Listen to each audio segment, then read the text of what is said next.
Welcome back to the Embers Archive. Tonight, we ascend to a kingdom built upon the clouds, a place of impossible beauty and treacherous secrets. It is a story of a spy sent to betray, a prince bound by duty, and an alliance forged in the thin air, thousands of feet above the world we know. The city-state of Ethel floated in the sky, a breathtaking marvel of crystal towers and shimmering bridges, all built upon massive, levitating islands of rock.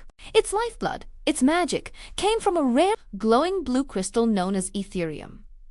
This crystal powered the entire city and kept its formidable army of winged Sky-Wardens patrolling the clouds. But Ethel was a kingdom of isolationists, jealously hoarding its power while the grounded kingdoms far below withered from a creeping magical decay. And from those dying lands came Alara, a grounded spy. Her mission was brutally clear: infiltrate Ethel, pose as a novice artisan, and discover the source of Etherium, the secret that kept the city afloat. Her people were on the brink of collapse, and this desperate theft was their last flickering hope. Fate, or perhaps her handlers, assigned her to the personal workshops of the Sky Prince himself. His name was Kaelen, brilliant, brooding inventor, responsible for maintaining the city's impossibly intricate levitation engines. Kaelen was a man of cold logic, a prince devoted to his machines, and he was deeply suspicious of all outsiders, especially the grounded, whom he saw as greedy, desperate, and primitive.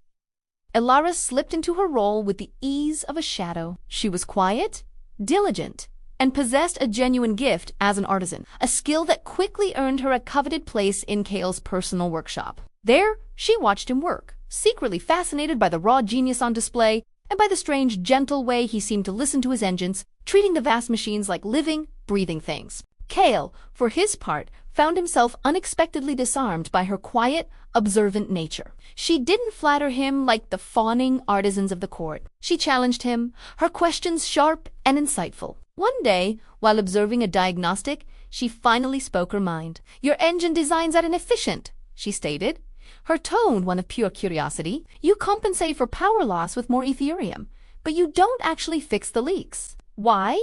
Kaelen was taken aback, his expression a mixture of surprise and defensiveness. "The leaks are necessary," he stammered, his usual confidence faltering. "They maintain the atmospheric balance. A novice artisan wouldn't understand the complexities." But his evasiveness was all the confirmation she needed. It screamed of a hidden flaw, a vulnerability. This was the secret she had been sent to find. The great city of Ethel was not as perfect as it seemed. As the days turned into weeks, a strange, unspoken bond began to form between them, a fragile connection layered with her deep deceit. In moments of intense focus, Kaelen would forget she was a grounded artisan and speak to her as an equal, a peer, excitedly sharing his complex theories of applied magic. And Alara the spy found her unwavering loyalty beginning to fracture. The black and white mission she had accepted was becoming hopelessly complicated by the very real man behind the title of enemy.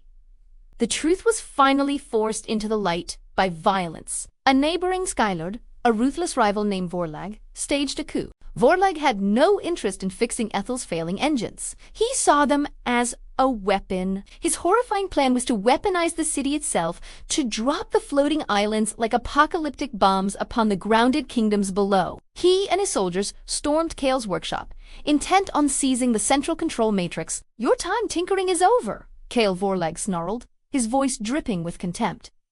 "It's time we reminded the grounded of their place."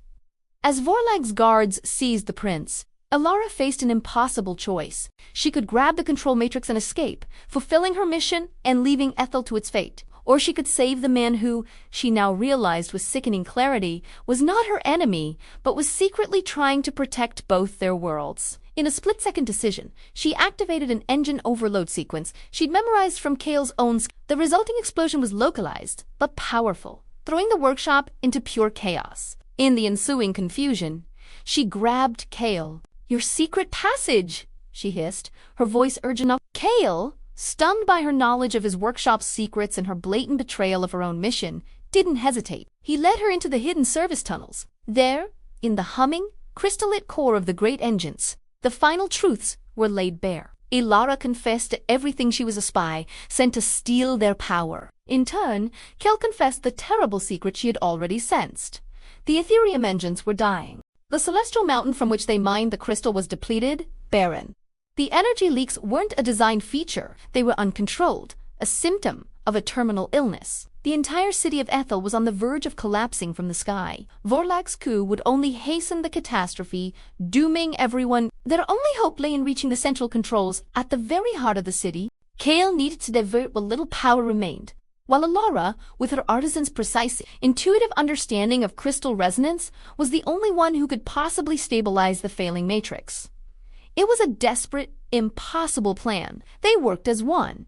His broad, systemic knowledge of the engines and her focused, intuitive skill, a perfect, unplanned harmony. Kaelen fought off Vorlag's pursuing guards while Alara, her hands pressed against the vibrating monolithic heart crystal, began to hum a focus-in frequency. Her own latent magic, something she barely knew she possessed, was amplified 1,000-fold by the raw ether. Just as Vorlag cornered Kaelen, his sword raised for the final blow, Alara succeeded. With a final, resonant cry, she stabilized the core. But she did more than that. She expertly routed all the unstable, leaking power away from the city's support systems and directly into Vorlag's own weaponized gauntlets. The overload was catastrophic. Vorlag was consumed in a brilliant, silent flash of his own stolen power. The city was saved, but the crisis was far from over. Ethel was still dying. Kaelen, no longer just a prince, but now the city's de facto leader, stood with Alara as she was brought before the council. Her status as a grounded spy revealed to all. Alara of the grounded kingdom is a spy. Yes, Kaelen announced to the stunned assembly. She is also the artisan who just saved our city. She has shown us that our arrogance and our isolation are our true enemy. The mountain is dead. We cannot survive alone. He then turned to Alara, his gaze no longer holding suspicion, but filled with respect and a new, deeper emotion. Ethel needs a new power source, he continued. Your people, the grounded, understand the earth. We understand the sky. Therefore, I propose we do not just grant you mercy. I propose we grant you an embassy.